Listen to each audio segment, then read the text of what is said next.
Hi guys, welcome to my channel. This is Andy Media TV with trending stories with Andy.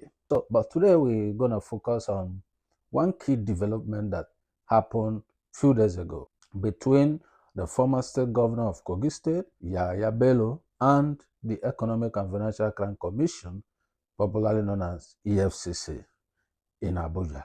The EFCC made a statement that Yahaya Bello, the former governor of Kogi State, misappropriated some funds to the tune of $720,000. It was alleged that these funds were used to pay for the students' school fees in one American international school in Abuja.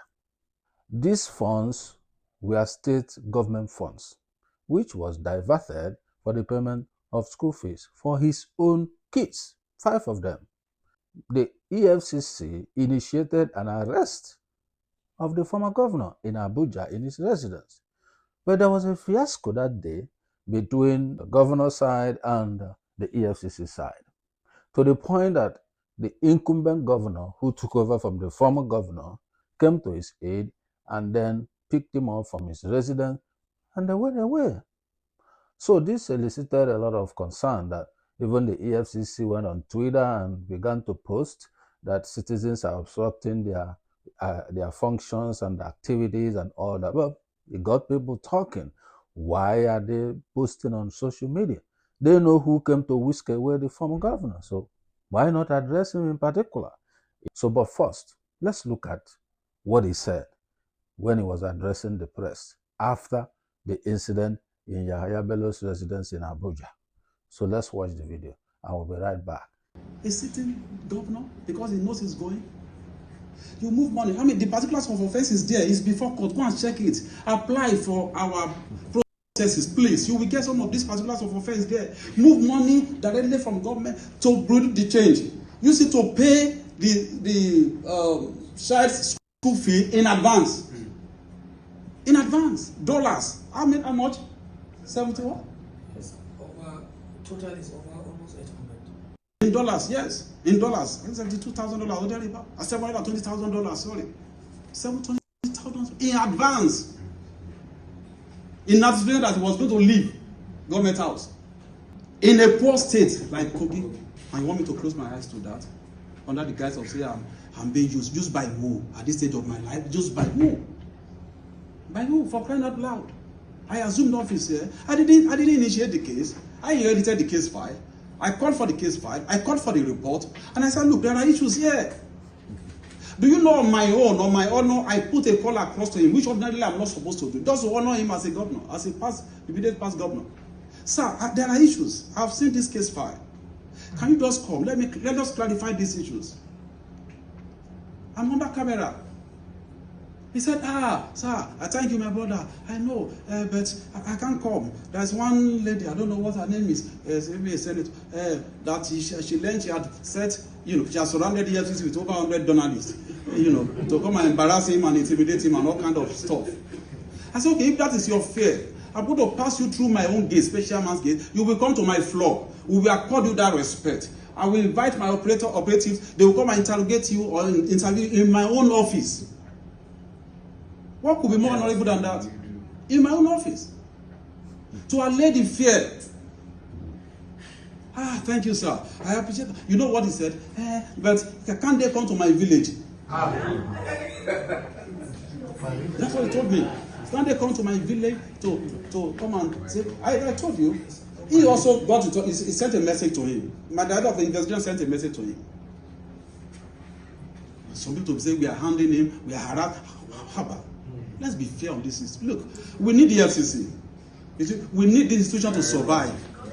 We need this institution to survive. I'm telling you. Okay. Welcome back. You've watched the video. You've heard all that is said concerning this issue between the EFCC and the former governor of Kogi State.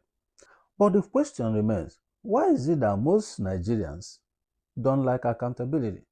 According to budget, the state received about 413.23 billion for the 8 years he has been in government. 413 billion is what was received under his care. And you are being called upon to give account of what you did, your stewardship. You should be proud of what you did and be able to render, account. Your job is to go over there, then you clear yourself. And then the matter can proceed to the court and let the court decide based on the evidence before them. As a public official, you are meant to be held accountable, even in our own respective families. I work, I earn money, and I'm accountable to my family.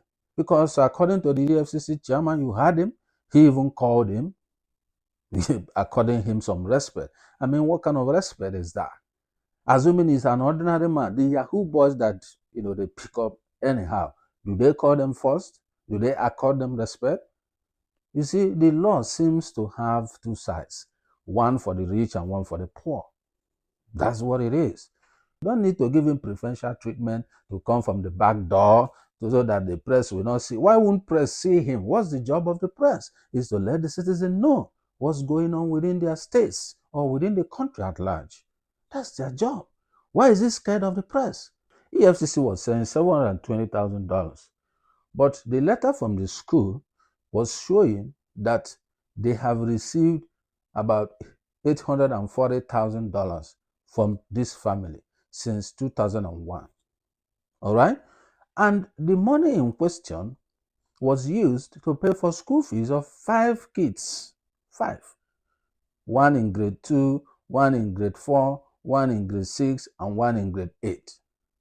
Then the 5th one is yet to be enrolled in the school, but his or her school fees have been paid for all through the stages he's going to go. That one is going to go into preschool, like the kindergarten, just a little child. What about the children of others in the Kogi State?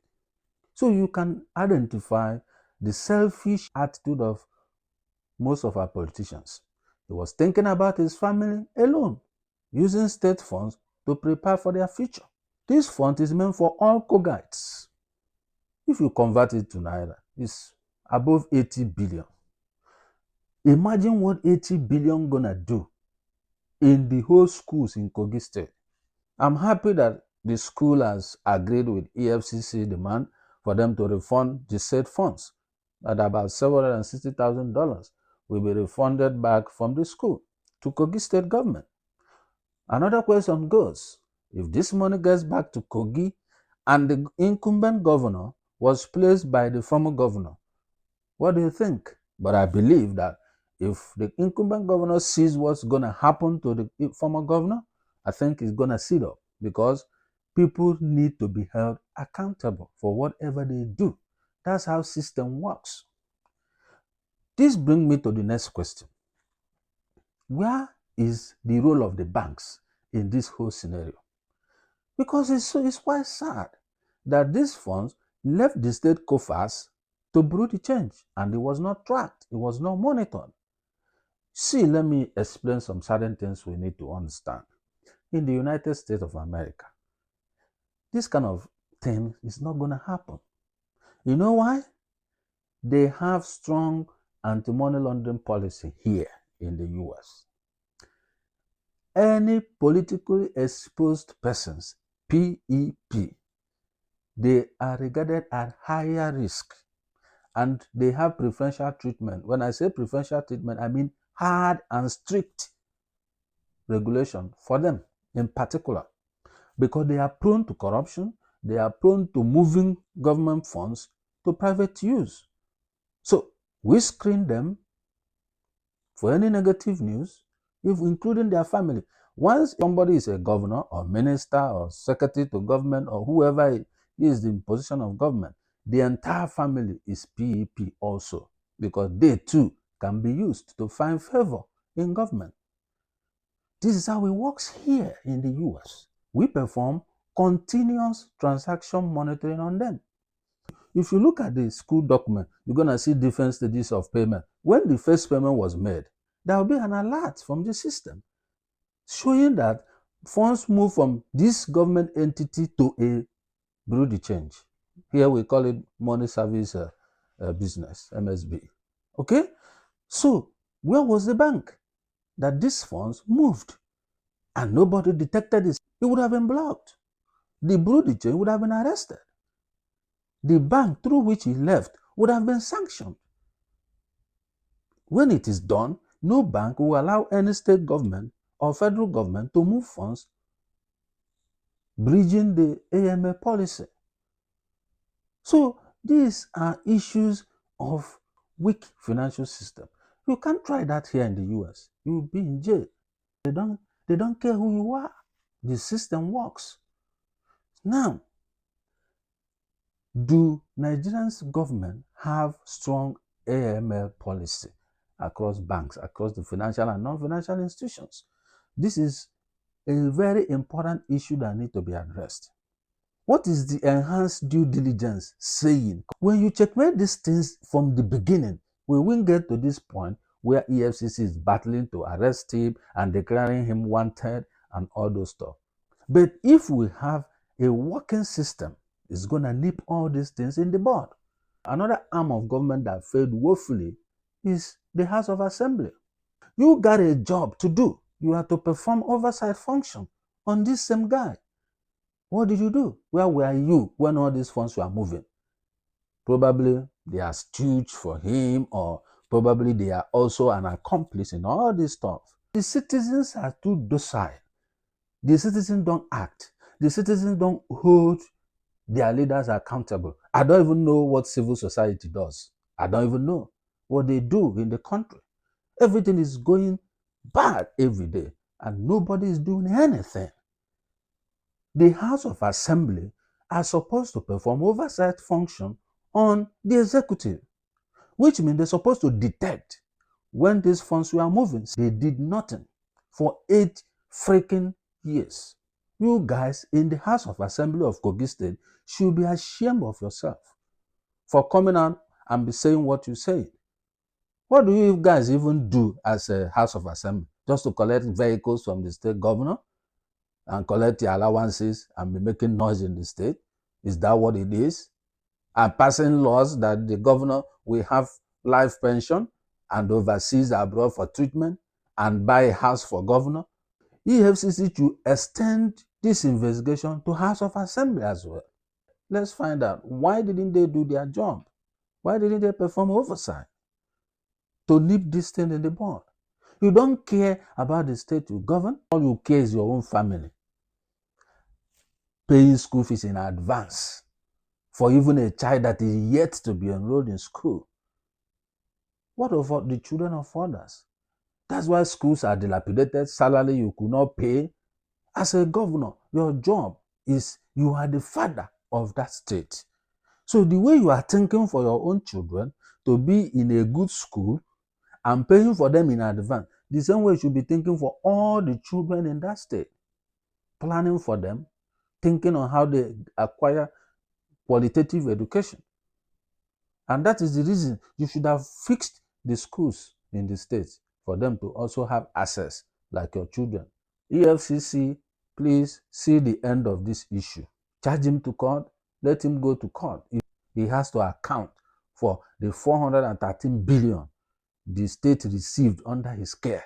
All government functionaries need to account for whatever comes to their ministry, department, and agencies, including the presidency.